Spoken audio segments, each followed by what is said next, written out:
You ready to blow this thing? You ready to jam? 3, 2, 1, let's jam. That's my terrible, terrible rendition of the Cowboy Bebop intro. I can't do anymore. I'm not a human beatbox. But let's start out with a letter from, he said his name is ER, and he is from Connecticut. I think this is one of the big boys. I think we'll be on this letter for a while. And apparently I just got a whole boatload of cash in this letter. This is going to be interesting. There's a lot of cash in there. It says, I've been a watcher.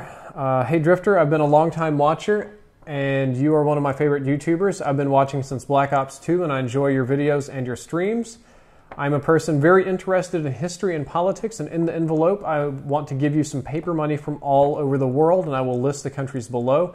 Although some are not too valuable, and some are actually not in use anymore, it does show a lot about the country's past, and even teach you something about it. Hopefully you can make it into a video. That would be great. And I hope you a lot more success in your future. Good luck. And he signed. It's got a that's Korean, right? Is that Korean? Looks like it. I don't read Korean. I think that's a Korean signature, but it said it was from ER. And we have banknotes. Now I'm going to try to handle these properly. Try not to touch them or bend them because I know that some of these are collectible. Oof. So in order, we have the Bank of Uganda. Check this out. I've never seen Ugandan money in my life. It says 5 shillings. Check that out. I have no idea how much Ugandan money is worth. We have 2 rubles from Latvia. Man, this reminds me of like some old like USSR kind of stuff, like when they had made up Soviet satellites on the Avengers and stuff. Then we have 1 marka from Finland. Okay, so apparently the Uganda is 1979. That was 1992 ruble, so that would have been actually Soviet. This is a 1963 marka from Finland. So that's really cool, actually. We have a Yemen 20 rials from 1990, so this is quite old. I don't, so it's Arabic on the front, but there's English on the back, Bank of Yemen. Is that a Buddha? No way that'd be a Buddha on the Bank of Yemen, would it? No, that's Arabic. That wouldn't make sense. Try to be very careful with these. I know I have to handle them. We have a 1 lei from Romania, 1998. That's actually pretty... I like how it's 1.00. Like, I don't know how Romanian currency works. North Korea, 10 won. Dude, this is some cool stuff. Check this shit out. You can tell why they're best Korea. Even the paper feels cheaper than other paper. It's terrible. It is really cool though. Like that is like some stuff I would see in the interview. That is really neat. We have Chile, 100 pesos. Reminds me of like old Spanish money they used to kick around here in Texas when I was a kid. Uzbekistan, 1 sum. This looks straight up like something out of Borat. And here we have some, this almost looks like a mosque of some sort. Uzbekistan. That is some very interesting. I like how it's small. Like it's so much smaller than a dollar or the other types of money. Japanese occupation of the Philippines, 10 pesos from 1942. Whoa, this is World War II money, man. This is old stuff. You can even see it's got a little bit of wear on it. I don't know why they'd have pesos in the Philippines. I should have read the dates. The yuan was from 1978, and the Chile pesos was from 1960, which is probably why it looked like old Mexico. And here's a $1 from 1943 of the Japanese 1 peso from the occupation of Philippines. Actually kind of looks a lot like the American dollars, but smaller, a little weirder. It's been stamped. I don't know if that's for verification purposes or what. 1982, Pakistan, 10 rupees. Yeah, this is a lot like the one from Yemen. You have Arabic on the front, and you have English on the back. I like how other countries are very mindful of adding English to their denominations. Estonia, 5 kronen from 1992, so this would have been right around the end of the Soviet Union. This probably would have been their first type of money, which is pretty cool. If I had to bet, that's something very historically important to them. I like this next one.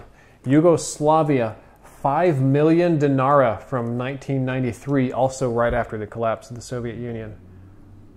I think it's got Russian writing on it, if I'm not mistaken. Was it the Gaelic alphabet? What's the name of that alphabet? I don't remember. But this is definitely unique.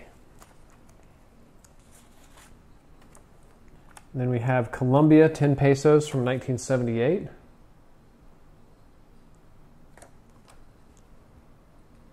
This guy looks regal as fudge, doesn't he? You want to make out with that guy? Is he a pretty boy, Jessica? Yeah, he is. Syria, 5 pounds, 1991.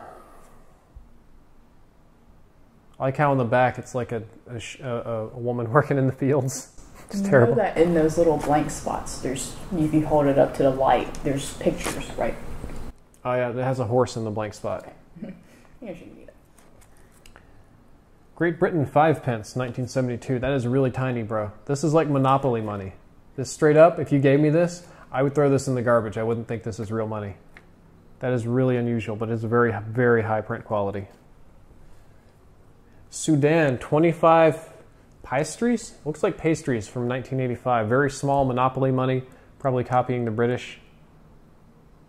It seems to have 25 and then their type of counting system in the corners on the back. Camels on the front, apparently. 75, 25 PT. Here we have Iran, 2,000 rials from the year 2005.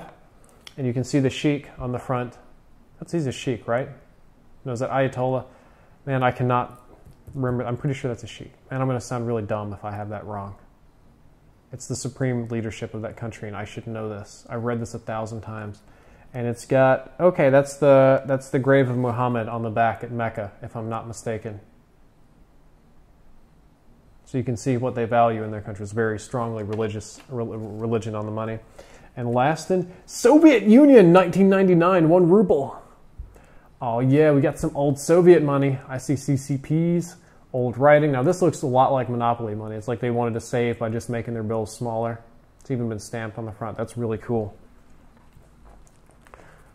So ER, this was a really, really cool present. Of all the stuff I've gotten fan mail, this is probably the coolest, most valuable, and most collectible present that I've ever had. I probably will no longer handle these monies. I'll probably get them, I'll probably try to put them all on like a board and put them on a wall because it is a really cool collection and you probably went through a lot of effort to send this to me. So all I can do is say thank you, ER from Connecticut. I greatly appreciate this. It is really, really cool to get gifts like this. This is really awesome. I'm going to try to turn this into a work of art for my house, so thank you. And I spent a long time on this. I think I'm going to make one episode just on this. You're going to get your own episode. That was really cool, and I'll do the other stuff in a minute. So thank you for that, and I appreciate it. And I will be moving on to part 5 of fan mail in a day or two. Drifter out.